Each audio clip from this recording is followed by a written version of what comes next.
Rüzgarlardan bile dostum, gideceğim yerler kapkırmızı.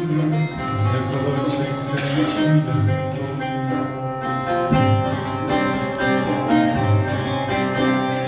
gideceğim yerler sonsuzdur gülüm.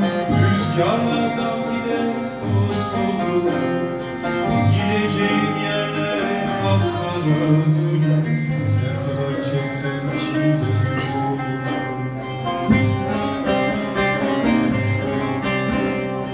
Hislerimi dizelere yazan kalemler ağlasın. Kalpleri aşk ile yanan sevenler ağlasın. Hislerimi dizelere yazan kalemler ağlasın. Kalpleri aşk ile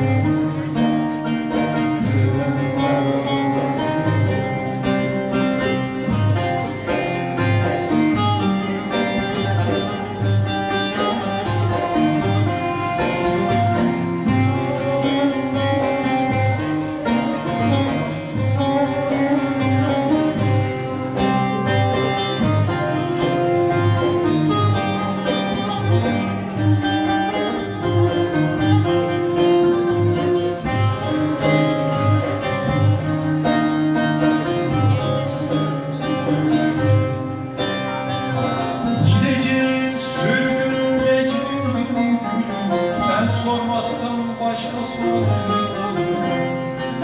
Gideceğim yerler sonsuzdur gülüm. Sen duymazsan beni unutma.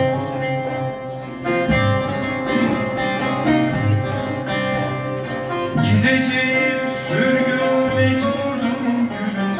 Sen sormazsan başka sorulmaz.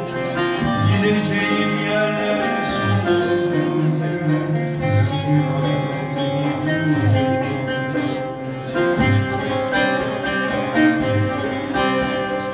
hislerimi dizelere yazan kalemler ağlasın.